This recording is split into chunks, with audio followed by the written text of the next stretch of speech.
Vamos a ver cómo se determina el potencial eléctrico de distribuciones continuas de carga. Imaginemos un volumen cargado.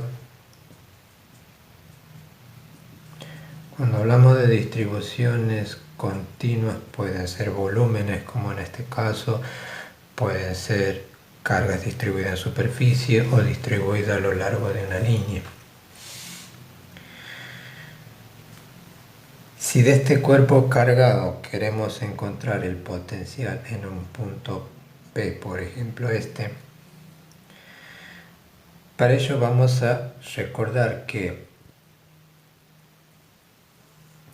cuando tenemos una carga puntual, el potencial en un punto P a una distancia r viene dado por esta ecuación.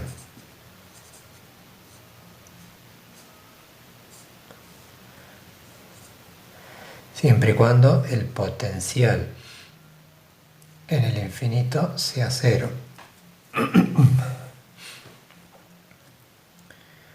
Si de este cuerpo cargado tomamos un pequeño volumen,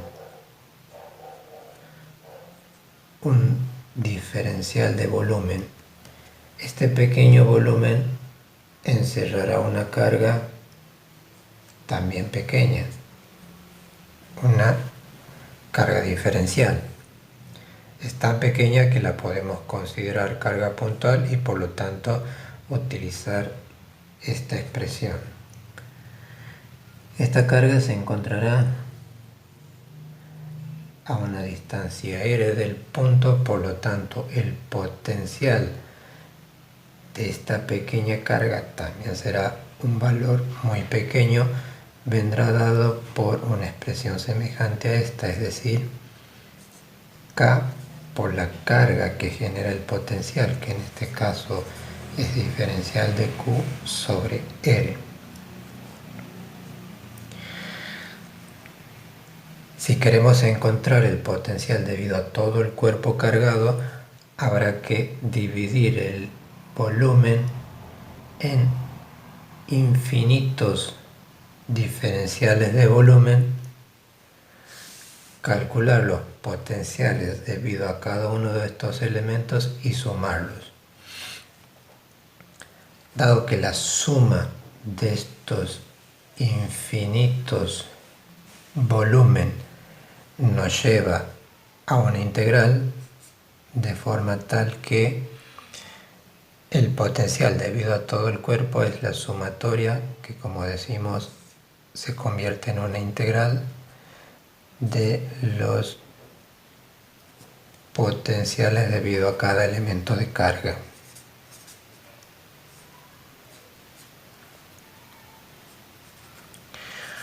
Podríamos sacar K como constante.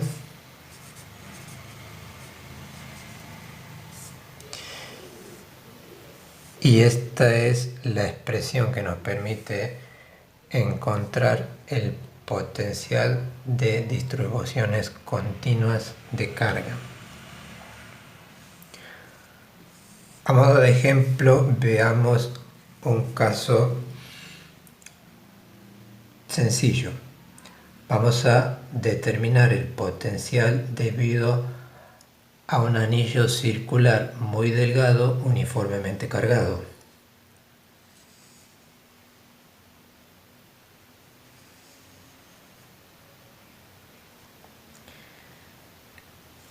Consideremos que este anillo tiene un radio R, por ejemplo,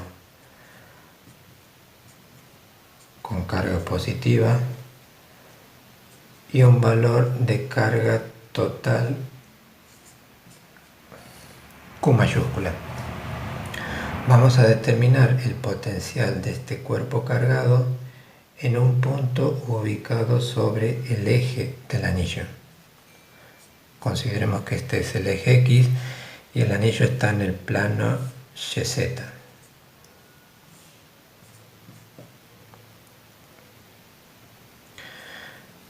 Para ello tomamos una pequeña longitud del anillo,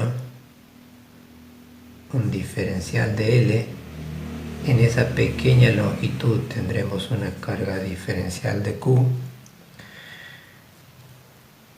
Esa carga en un punto sobre el eje, por ejemplo, este punto, nos determina la distancia r de la carga al punto, y si utilizamos la expresión de cálculo del potencial recién vista,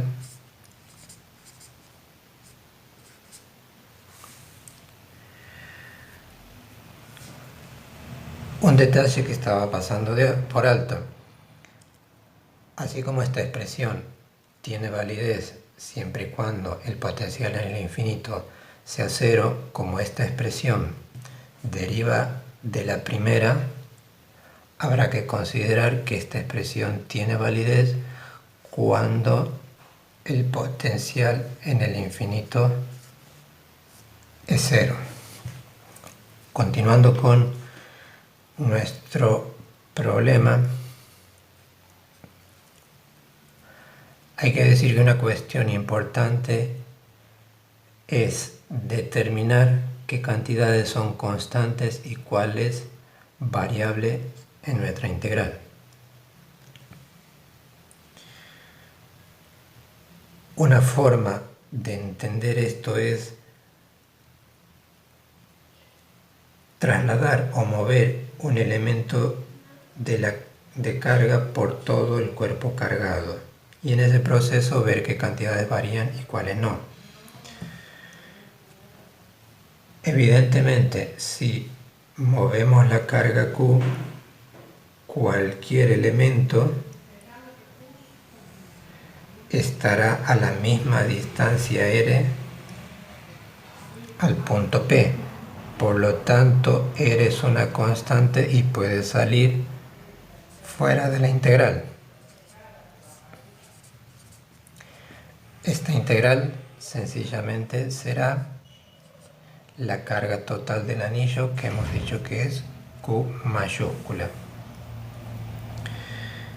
Finalmente, si el punto P lo posicionamos con la coordenada X medida a partir del origen, esto es, del centro del anillo,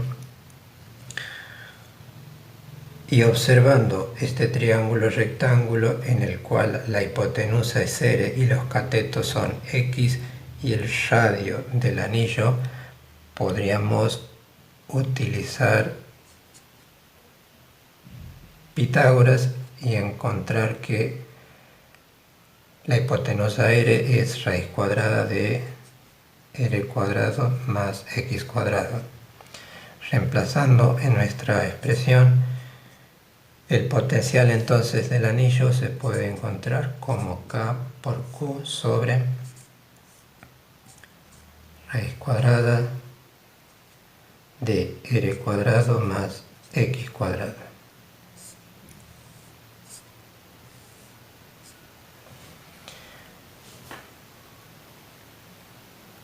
Una cuestión interesante o importante. Hemos dicho que esta expresión nos permite calcular el potencial de distribuciones continuas de carga, pero la utilizaremos en algunos casos, como el caso de un anillo completo, de un tramo de un anillo, de discos cargados, de tramos rectos cortos cargados. En esos casos no va a ser útil esta expresión. En cambio, en las distribuciones de cargas que presenten una alta simetría,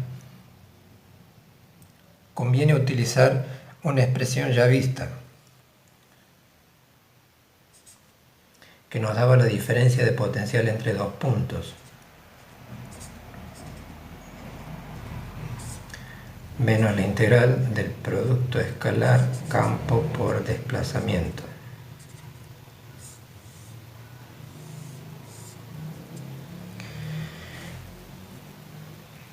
Como vemos en esta expresión, es necesario un cálculo previo para determinar el campo eléctrico, pero ocurre que en las distribuciones de carga de alta simetría esto no suele ser un problema, puesto que mediante la utilización de la ley de Gauss el cálculo del campo suele ser bastante sencillo.